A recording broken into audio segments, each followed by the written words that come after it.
بسم الله الرحمن الرحيم. اللهم صل على سيدنا ومولانا محمد أفضل صلواتك بعدد معلوماتك مبارك وسلم وصل عليه.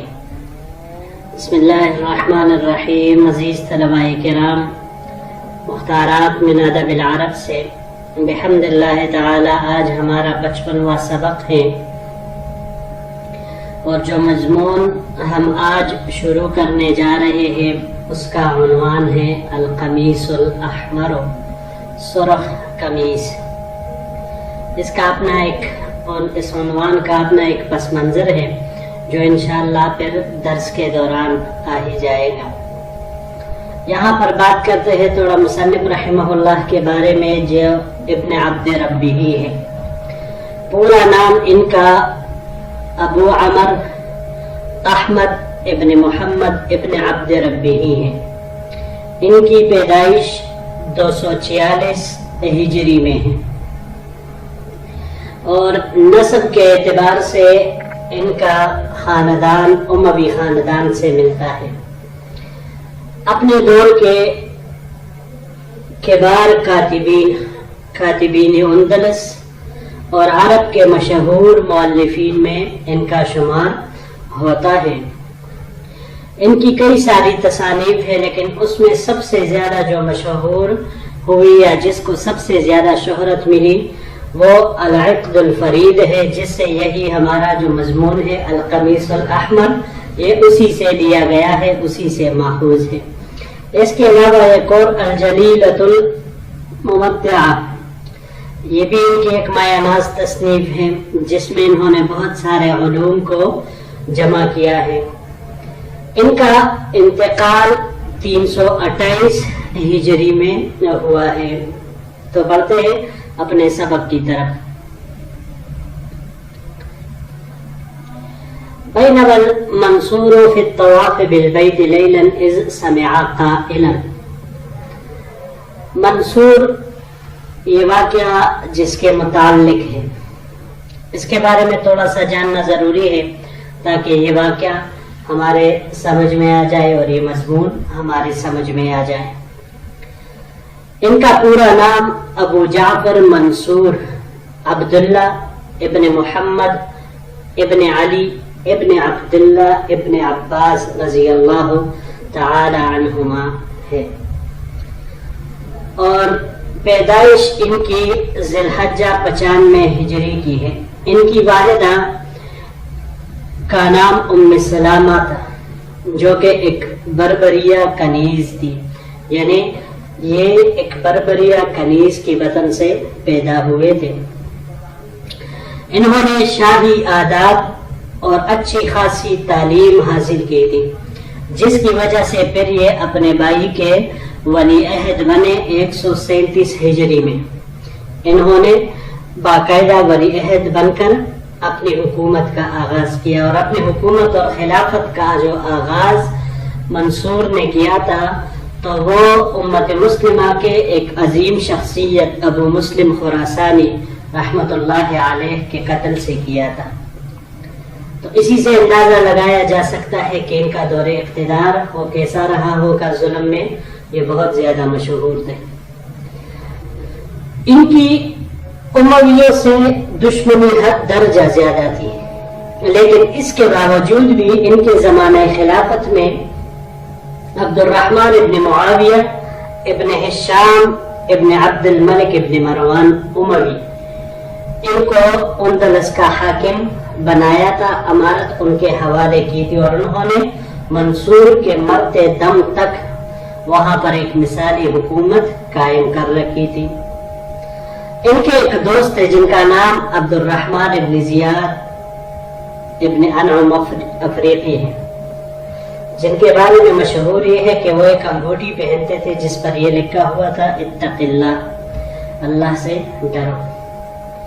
اس کے بارے میں آتا ہے کہ اس نے ایک مرتبہ منصور کو کہا کہ آپ کی حکومت میں جو ظلم پایا جاتا ہے نا، تو ایسا ظلم آپ سے پہلے کسی بھی خلیفہ کے دور میں نہیں تھا. اور ان کے ظلم کا اندازہ آپ کو اس سبق کے علاوہ آگے ایک اور واقعہ سے بھی جیسے اب ہم ذکر کرتے ہیں اس سے بھی ہو جائے گا، باقی سبق سے بھی آپ لوگوں کو اندازہ انشاءاللہ ہو جائے گا۔ انہی کے زمانہ میں امام ابو حنیفہ صاحب رحمۃ اللہ علیہ کو انہوں نے قضاء کا عہدہ وہ پیش کیا تھا، لیکن امام ابو حنیفہ صاحب رحمۃ اللہ علیہ نے احسن طریقے سے اس سے معذرت کر کے وہ عہدہ قبول کرنے سے انکار کیا تھا، لیکن یہ بات اس خلیفہ نے اپنے دل میں رکھی تھی۔ اور پھر جب 140 ہجری میں بغداد شہر کی بنیاد رکھی تو وہاں پر اینٹوں کے گننے پر انہوں نے امام اعظم ابو حنیفہ رحمۃ اللہ علیہ کو خشت شماری پر مقرر کیا، اور امام ابو حنیفہ صاحب رحمہ اللہ کے تقوی کا کمال دیکھیے کہ انہوں نے بخوشی بطیب خاطر برضا و رغبت اس کام کو قبول کیا، حالانکہ عہدہ قضاء کو دیکھنا بھی گوارا وہ نہیں کیا تھا۔ تو بہرحال ان کے بارے میں آتا ہے کہ 145 ہجری میں انہوں نے 2 شہزادوں کو قتل کیا، جس کی وجہ سے اس وقت کے بہت سارے علماء نے اس کے خلاف بغاوت کے جواز کا فتویٰ دیا تھا، اور اسی فتوے کے پاداش میں امام ابو حنیفہ صاحب رحمۃ اللہ علیہ کو بھی قید میں ڈال دیا گیا تھا، اور پھر وہیں سے ان کا جنازہ نکلا تھا۔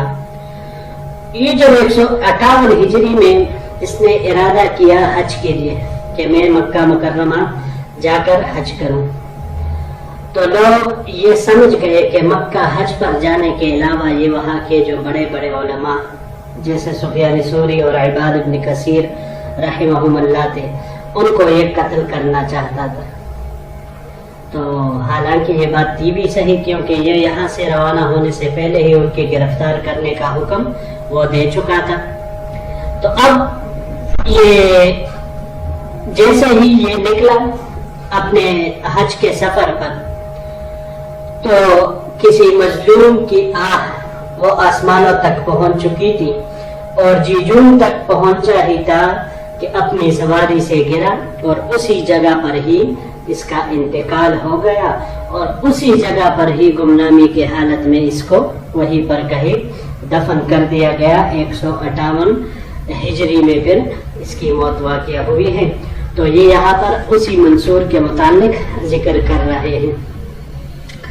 بینما المنصور فی الطواف بالبیت لیلا اذ سمع قائلا یقول، ایک دفعہ خلیفہ منصور ایک رات بیت اللہ شریف کا طواف کرتے ہوئے انہوں نے ایک آدمی کو سنا کہ وہ کہہ رہے تھے اللہم انی اشکو الیک ظہور البغی والفساد فی الارض وما یحول بین الحق واہلہ من الطمع، کہ اے اللہ میں آپ سے شکایت کرتا ہوں کہ زمین میں ظلم و فساد ظاہر ہو چکا ہے، اور میں آپ سے شکایت کرتا ہوں کہ حق اور اہل حق کے درمیان طمع حائل ہو گئی ہے۔ فجزع المنصور فجلس بناحیة من المسجد وارسل الى الرجل، تو منصور اس بات کو سن کر پریشان ہوا اور مسجد کے ایک کونے میں بیٹھ گیا، اور اپنے ایک قاصد کو اس آدمی کی طرف بھیج کر اس کو بلایا۔ فصلى ركعتين واستلم الركن واقبل مع الرسول فسلم عليه بالخلافه، تو اس آدمی نے 2 رکعت نماز پڑھی، حجر اسود کا بوسہ لیا، اور قاصد کے ساتھ خلیفہ کی خدمت میں حاضر ہو کر خلیفہ کو سلام کیا، خلافت والا سلام۔ خلافت والے سلام سے مراد یہ ہے کہ یہی مسنون سلام السلام علیکم ورحمۃ اللہ وبرکاتہ کہا جاتا تھا، اور پھر خلیفہ کو دعا دی جاتی تھی کہ اللہ آپ کی خلافت کو سالم رکھے، تو یہی خلافت والا سلام کہلاتا تھا۔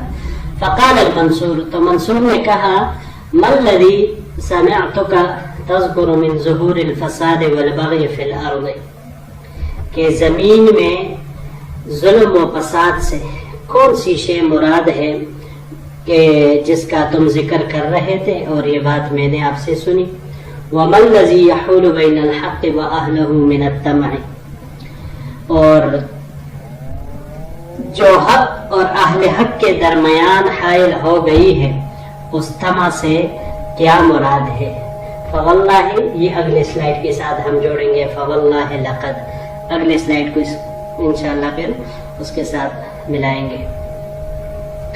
فجزع، جزع جزع، یہ باب سمع سے جزعا و جزوعا ڈرنے کے معنی میں آتا ہے، اور اسی طرح بے صبری کرنے کے معنی میں بھی آتا ہے، لیکن اگر یہ باب فتح سے استعمال ہو، یہی جزعا باب سمع سے جزعا آتا ہے زا کی حرکت کے ساتھ، اور باب فتح سے جزعا بسکون الزا پار کرنے کے معنی میں آتا ہے، اور اگر اس کو باب تفعیل سے لے تجزیعا تو پھر یہ تسلی دینے کے معنی میں آتا ہے۔ اس کے علاوہ جب ہم اس کو باب افعال سے لیں گے،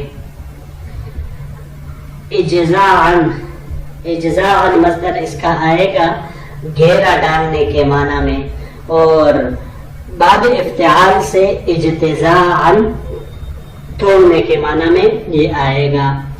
بناحیت، ناحیہ یہ کونے کو، ایک طرف کو کہا جاتا ہے، ایک جانب کو، ایک جہت کو۔ ناحیات یا نواح اس کی جمع آتی ہے۔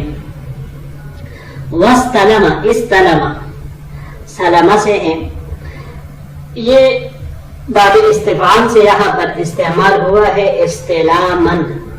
استلام الحجر کہا جاتا ہے حجر اسود کو چھونا، اس کو بوسہ دینا، اس معنی میں یہ استعمال ہوتا ہے۔ جی تو بڑھتے ہیں اپنے اگلے سلائیڈ کی طرف۔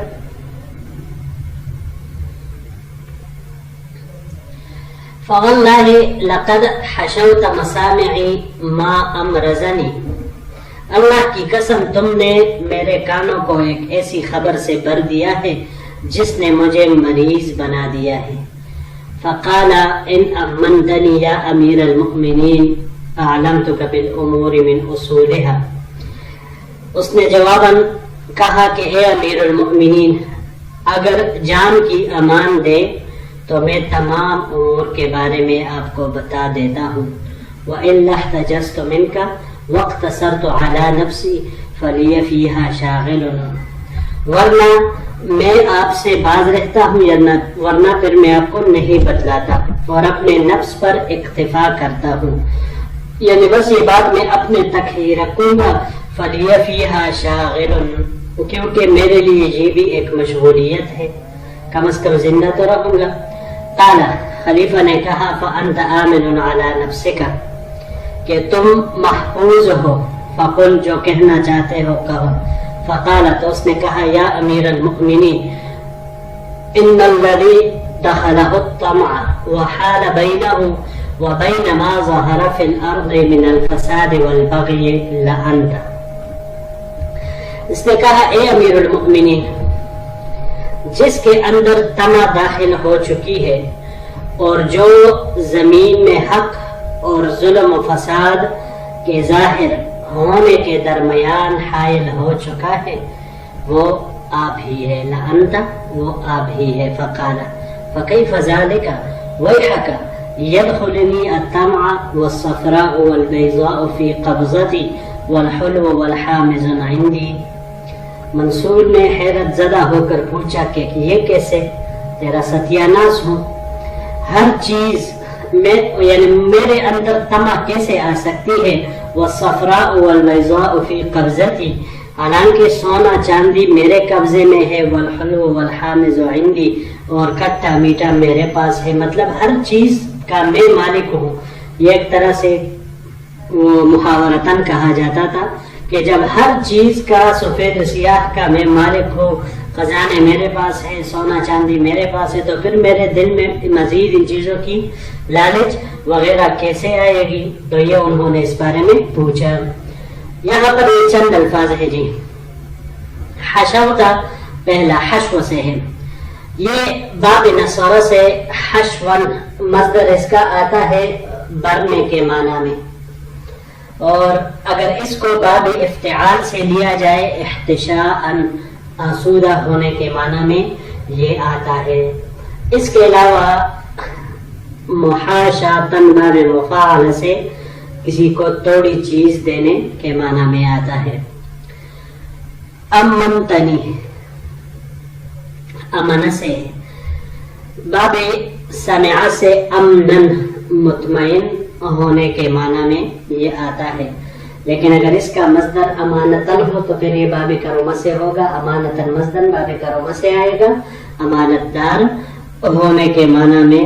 اور اگر باب تفعیل سے ہو جیسے یہاں پر ہوا ہے تأمیناً امن یؤمن تأمیناً تو پھر اس کا معنی ہوگا امن و اطمینان میں کرنا یا آمین کہنا. جیسے حدیث میں آیا ہوا ہے فمن وافق تامینہ تو مطلب وہ یہی ہے. اگلا لفظ اصول. اصول اصل سے ہے. اصل باب سمع سے اصلاً صاد کے حرکت کے ساتھ متغیر ہونے کے معنی میں یہ آتا ہے. اور باب تفعیل سے تأصیلاً یہ شرافت بیان کرنے کے معنی میں آتا ہے. احتجزت احتجز حجز سے ہے. باب ضرب سے حجزن منع کرنے کے معنی میں. اور یہی حجزن باب نصر سے بھی یہ آتا ہے منع کرنے کے معنی میں. احجز یحجز احجازن باب افعال سے آتا ہے ملک حجاز میں آنا اس معنی میں یہ آتا ہے. یہاں پر یہ باب افتعال سے استعمال ہوا ہے احتجازن باز رہنے کے معنی میں آتا ہے. اور باب مفاعل سے محاجزتن ایک دوسرے کو منع کر دینے کے معنی میں یہ آتا ہے. آخری لفظ والصفرا. صفرا یہ سونے کو کہا جاتا ہے یا زرد رنگ کو بھی یہ ظاہر سی باتیں کہا جاتا ہے. جمع اس کی صفرن آتی ہے لیکن یہاں پر اس سے مراد یہ سونا اور چاندی دونوں ہیں کہ ہر سفید و سیاہ کا میں مالک ہوں یعنی سونے چاندی ہر چیز کا میں مالک ہوں. تو اس معنی میں پھر یہ استعمال ہوتا ہے. جی تو آج ہمارا آج کا سبق یہی تک تھا. انشاءاللہ العزیز اگر زندگی رہی تو پھر اگلے درس کے ساتھ آپ کی خدمت میں حاضر ہوں گے. السلام علیکم ورحمۃ اللہ وبرکاتہ.